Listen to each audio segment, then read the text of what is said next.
It was just after sunrise on a warm summer morning in 2007 when the quiet of a Rowland Heights neighbourhood was shattered. Neighbours woke up to the sound of a woman screaming in absolute panic. When they rushed outside, they saw Manling Chiang Williams stumbling around her driveway, her hands and feet smeared with blood, crying out for help. Inside her condo was something out of a nightmare.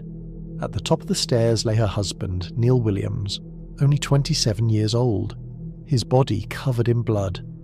Later, the coroner would report he had been stabbed over 90 times. Upstairs in the kids' room, the couple's two little boys, Devon, age 7, and Ian, age 3, were tucked into their beds as if they were peacefully asleep. But detectives quickly realised both boys had been suffocated, pillows pressed down over their faces. On the floor near Neil's body was the weapon, a long bloodied samurai sword. For Neil's mother, Jan Williams, that day became the moment her life split into before and after. She was at work when she first heard her daughter-in-law's frantic screams through the phone, followed by deputies confirming her son had been found dead. At first, Jan thought maybe it was some kind of accident. But when she got to the sheriff's station and officers finally told her the truth, she just couldn't wrap her head around it. Murder. And worse. The boys too. What made it all even harder was that just hours before the bodies were discovered, Manling had been telling a very different story. Around 7:30 a.m, she calmly called 911 and claimed she'd come back from grocery shopping to find her family murdered. On the taped interview that followed, she appeared desperate, asking, "Does anyone know if my husband is okay? I want my babies. Please let them be okay." But investigators quickly noticed things didn't add up. Neighbours said they'd already seen her outside before sunrise, screaming that her husband had been hurt, long before that 911 call. There were no signs of forced entry either. To detectives, it started looking less like a random break-in, and more like something that had come from inside the family. And that was shocking because a few years earlier, Neil and Manling had looked like any other young suburban couple starting out. Neil had met her back in 1999, when he was just 19 and working the morning shift at a Subway. She was a friend of one of his co-workers, and Neil would later tell people that from the moment he met her, he thought she was beautiful and easy to talk to.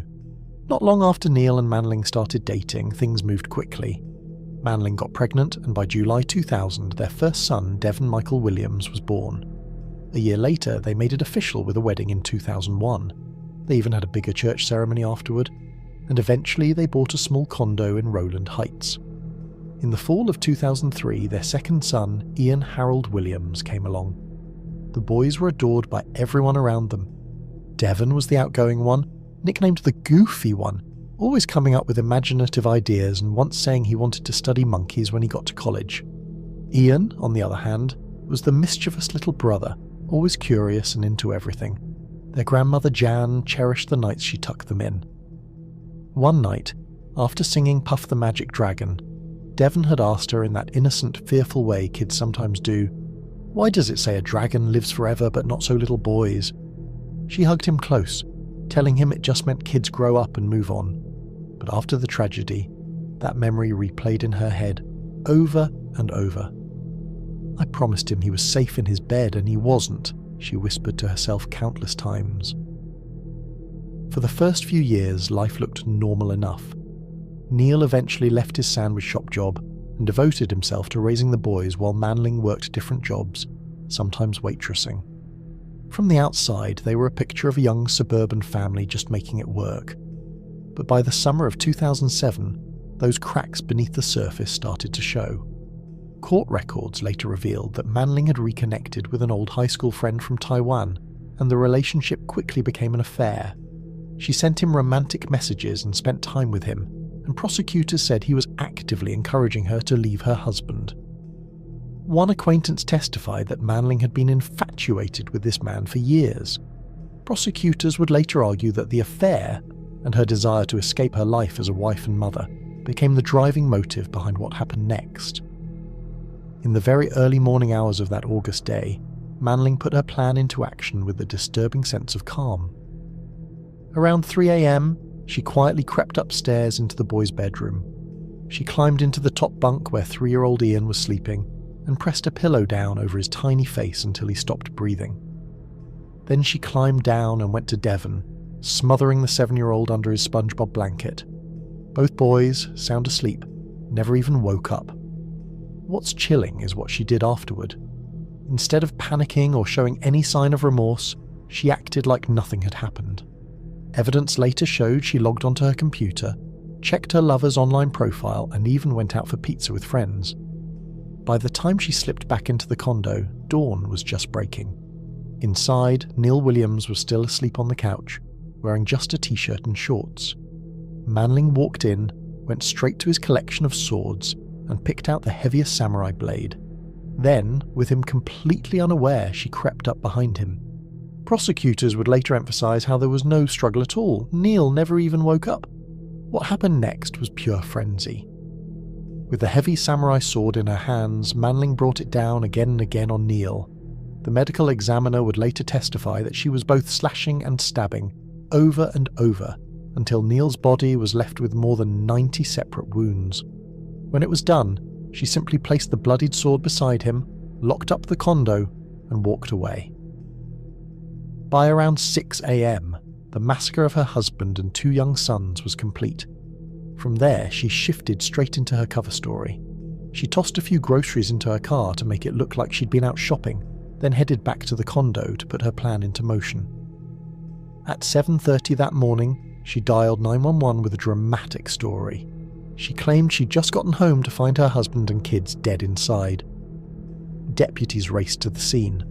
On camera, Manling sobbed and pleaded, "Does anyone know if my husband is okay? I want my babies." But almost immediately, detectives felt something was off. For one, there was no sign of a break-in. The condo was locked, no doors or windows forced. Blood spatter told its own story too, showing Neil hadn't even had a chance to fight back. And neighbours complicated things further when they reported they'd already seen Manling outside hours earlier, screaming that her husband was hurt, well before that 911 call. The timeline wasn't adding up, and investigators knew it. Within just 2 days, Los Angeles County deputies placed her under arrest, charging Manling Chang Williams with 3 counts of first-degree murder. When detectives laid out the evidence, the internet logs, her statements, the lack of forced entry, even a fake suicide note she had tried to post on Neil's MySpace, Manling eventually admitted what she had done. Her 2010 trial was tense. Prosecutors said it was a cold, calculated family annihilation, planned in advance. They showed jurors the forensic trail, blood evidence, pillow fibers, the staged online note. The defense, meanwhile, argued she had snapped after years of hardship and acted in a sudden fit of rage. But the jury wasn't convinced.